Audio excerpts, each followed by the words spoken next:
Lively city of Lagos, there was a small quiet restaurant that everyone seemed to know. The sign was old, the chairs didn't match, and the wall had seen better days. Yet every day people lined up early in the morning hoping to get a plate of Mama Lola's food. Her cooking had a strange power. As soon as the smell of her food filled the air, people couldn't help themselves. The line outside the restaurant became tense. Friends argued, strangers pushed, and people raised their voices, all trying to get their turn before the food was gone. Some said her meals were irresistible. Others whispered about a special thing that no one else had.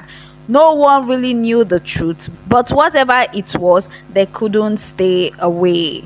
Among the many customers of Mama Lola's kitchen, there was a man named Bayo. He visited the restaurant so often that people joke that he must have been under a spell. Every evening, he returned home with an empty plate, praising Mama Lola's food like it was a gift from the heavens. His wife, Amaka, grew tired of hearing the same words. Mama Lola's food is perfect. You should learn from her. Amaka was hot and angry. She had tried her best to cook for her husband, but no matter what she made, he always found a way to compare it to Mama Lola's meal. One day, as she watched her husband walk out of the door with a plate ready to be filled at Mama Lola's, Amaka made up her mind. She would uncover the secret behind the food that had stolen her husband's heart and stomach. That night, she stayed up late, scrolling through stories about Mama Lola online, asking neighbors who has eaten there, and thinking about what made the restaurant so special. Was it her cooking skills, her ingredients, or something more mysterious? The next morning, Amaka disguised herself with a scarf and sunglasses and joined the long line outside Mama Lola's restaurant.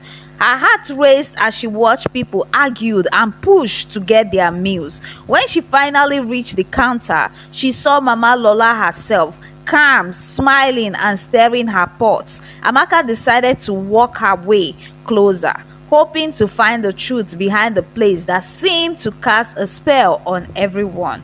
Amaka couldn't shake the thought of uncovering Lola's secret. That night, she sat by her husband down in their small kitchen. I have decided, she said, her voice steady. I want to learn how to cook like Lola. I will ask her to take me in as an apprentice. Her husband's face lights up with excitement. That's a fantastic idea. If you learn from her, we will have her delicious food right here at home, he said, clearly thrilled by the prospect. Early the next morning, Amaka dressed neatly and tied her hair back. She felt nervous but determined as she made her way to Lola's kitchen. The usual long line has already formed, and the air buzzed with chatter and smell of spices. She waited until the rush calmed, then approached Lola directly. Good morning, ma, she said, bowing slightly in respect. I have come to ask for something important. I want to learn from you. Please, let me work here as your apprentice. Lola paused, stirring her pot slowly as she looked at Amaka. Her eyes held a wisdom that seemed to see through her. You want to learn my ways, she said calmly, her voice carrying both curiosity and caution. Yes, ma, Amaka pleaded. I am ready to work hard. Just let me learn from you. Lola stayed silent for a moment, then gave a small nod. All right, she finally said, but you must follow my rules. This is not an easy path. Relieved washed over Amaka, and she thanked Lola again and again.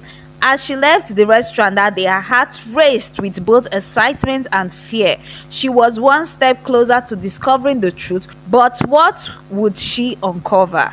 The next day, Amaka started her first shift at Lola's restaurant. She was given an apron and told to tend to the customers. It wasn't what she expected. She thought she would learn how to cook, but instead, Lola smiled and said, you must first learn how to tend to customers before you can cook.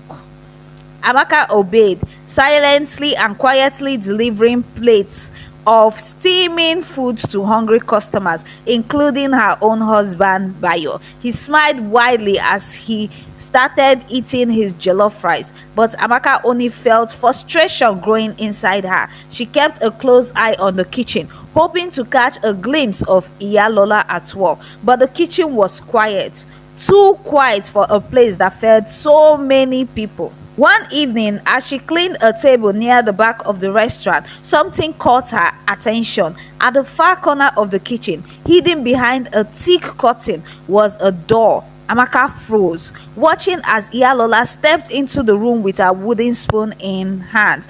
Moments later, she came out with trays of food, perfectly cooked and very hot. Amaka couldn't tell but wonder what was inside the room.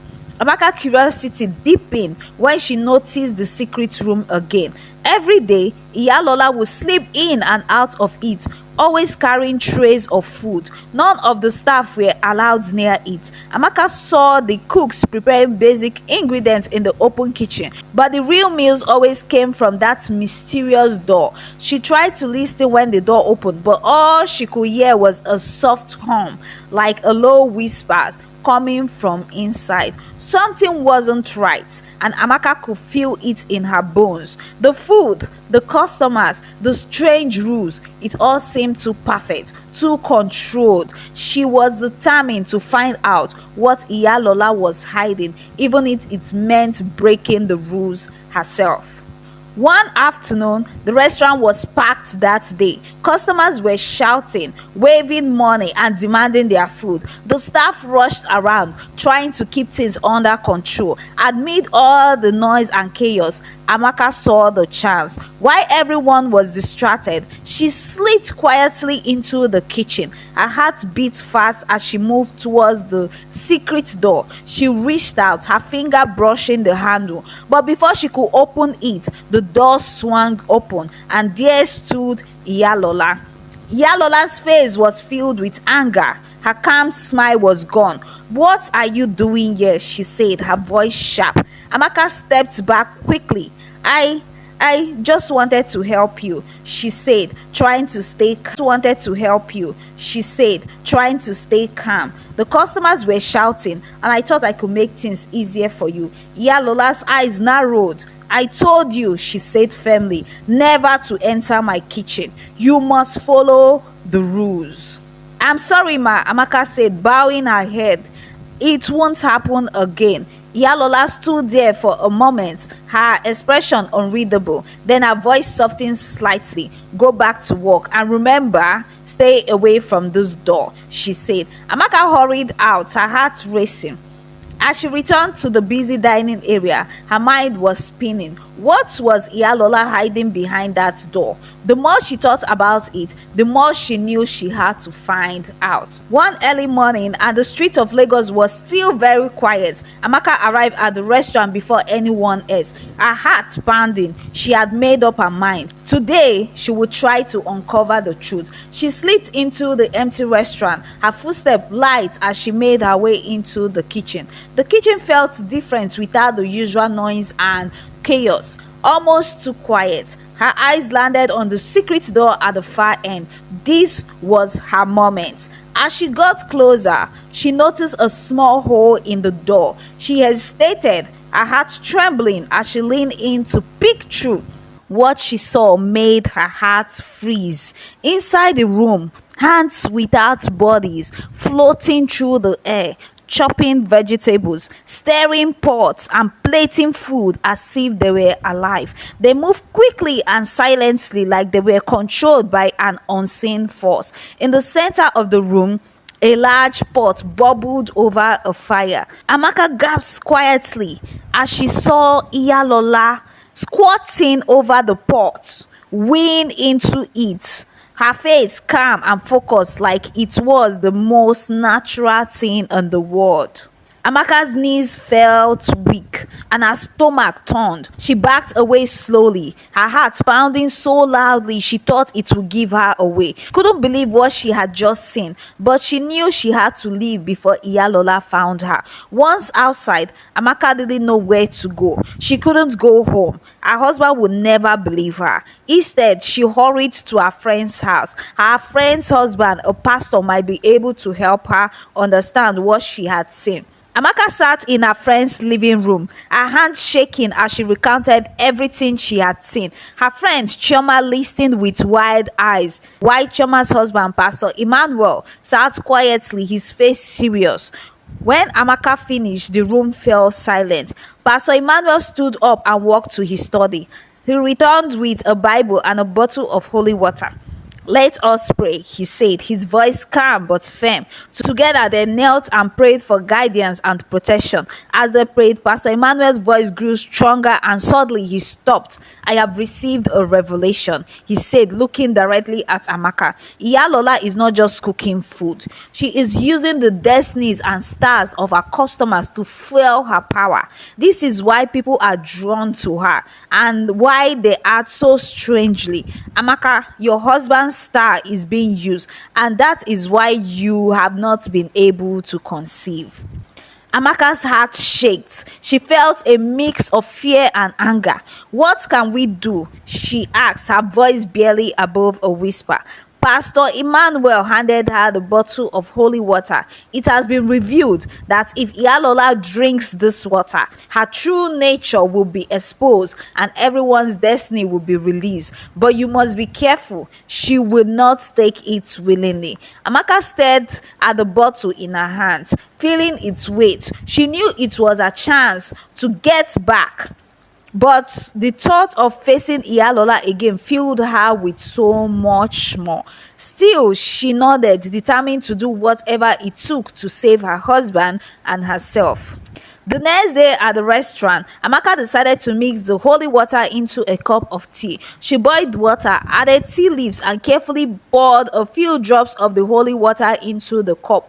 When Iya Lola entered the kitchen, Amaka greeted her with a polite smile. "Ma, I thought you might like some tea to start the morning," she said, holding out the steaming cup. Iya Lola glanced at the tea but didn't take it. "I don't drink tea in the morning," she said, her voice flat. Then, as if sensing something was off, she added, "Why are you offering me this?" Amaka stammered, her mind racing for an excuse. "I just thought you working so hard. Maybe it will help you relax," she said, barely able to meet Iya Lola's gaze. Iya Lola shook her head. "I don't need tea to relax. Get back to work," she said firmly, leaving the kitchen. Amaka's heart shook. Her plan has failed. Amaka decided to try a different approach. She waited until lunchtime when Iya Lola usually drank juice with her meal. While preparing the juice, Amaka carefully added a few drops of holy water and mixed it well. As Iya Lola sat at the counter inspecting her morning sales, Amaka brought the glass over to her.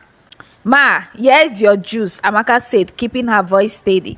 Iya Lola looked at her and frowned. "Why are you giving me the juice today? This isn't your job," she said, her tone suspicious. "I just wanted to help," Amaka said quickly. "You've done so much for me and I thought you might like it." Iya Lola stared at the glass for a moment, then pushed it aside. "I don't feel like juice today," she said sharply. "Focus on your work instead of mine." Amaka nodded and stepped away, her cheeks burning with frustration. Another chance had slipped through her fingers. Amaka sat in her small room, staring at the bottle of holy water. Her first two plans had failed, and the weight of it pressed heavily on her. Iya Lola had sensed something was off both times, and now Amaka knew she had to even be more careful. She couldn't afford another mistake. Amaka knew she needed a new plan, a plan that would not only get Iya Lola to drink the holy water, but also make sure she didn't suspect anything. As she laid awake that night, an idea came to her. This time, it had to work. It was early morning and the street outside was beginning to wake up. Amaka arrived at the restaurant, her heart pounding with determination. She has watched Iya Lola's trusted girl, Sade, mixing a native drink in a small side room every morning. This time, Amaka decided it was the perfect opportunity. As Sade walked, focused on adding herbs to the mixture, Amaka stepped away and called Sade's phone. The loud ringtone echoed from the storage room where Sade had left it to charge. She paused, wiped her hand, and walked away to check who was calling. Amaka didn't waste a second. She slipped into the room, her palms sweating as she pulled out the bottle of the holy water. Her hands shook, but she managed to pour the water into the drink, watching it blend into the mixture. She wiped the bottle quickly, making sure everything looked untouched, and hurried out to hide behind a corner. Sade returned, frowning at her phone before setting it back down. She didn't suspect a thing. She finished mixing the drink, poured it into a glass, and carried it to Lola. Amaka picked carefully, her heart shaking wildly as she watched. Lola took the drink, her calm face unchanged. She lifted the glass to her lips and took a sip. For a moment, everything seemed normal, but then Lola froze. Her hand shook slightly and her eyes narrowed as she looked at the glass. Amaka stayed hidden, holding her breath. Had the holy water worked? What would Lola do next? Suddenly, the room grew silent, as if time itself had stopped. All eyes turned towards the secret door. Without warning, it opened widely, the sound cutting through the stillness. Gaps filled the air as the hands, those airy, floating hands without bodies, came out. They moved quickly, yet with purpose, and hovered above Lola like they were alive. "You broke the law," the hands shouted, their voice echoing, cold and hollow. 3 times they shouted. Their words seemed to shake the walls of the restaurant. Then, without another sound, they vanished, disappearing into thin air as if they have never been there at all. For a moment, no one moved. Guests froze in the place, their mouths opened in shock. Then, chaos broke out. People screamed and ran for their life. The doors, the chairs, everything shook. Tray fell on the floor. Within moments, the once busy restaurant was nearly empty. Lola, still standing in the middle of it all, ran outside and started screaming. "It's true! It's all true!" People who had run out paused, their curiosity drawing them back to what she had to say. They watched in disbelief as Lola confessed, her voice shaking with regret. "I went to a Baba," she cried. "I begged him to give me power so my food would sell. He gave me this magic, but in return, I had to take from my customers their glory, their stars, their destiny. I took it all." Her voice cracked as she spoke. "This is why you all came to me. It wasn't the food, it was their stars." Amaka stood in the corner, her heart heavy as she watched. The truth was finally out. Lola's head hung low, her body shaking. She didn't resist as the crowd stared at her with a mix of anger and annoyance. It was over. Whatever she had hold on the people, it was broken. After Lola's shocking confession, she became very quiet and stopped coming to the restaurant. People say she went back to her village, leaving the streets of Lagos behind. Some believe she has finally let go of the power she once had, and with her absence, life began to change for the better. For Amaka and her husband, the change was especially beautiful. Months later, they were sitting together at their small dining table. Amaka had cooked a delicious meal, and her husband couldn't stop smiling as he ate the food. "This is the best food I've ever had," he said, his eyes filled with pride and love. "You have truly outdone yourself, my wife." She laughed softly, her hand resting on her growing belly. She was pregnant, and the joy in their home was stronger than ever. Stars had returned to where they belong, and life was finally whole again. The end. Please don't forget to like this video, click on the subscription button, drop your comments, and tell me if you have seen this kind or listened to this kind of story about restaurant food and all that. Just comment down below to tell me. Thank you so much. Love you. Till next one. Bye.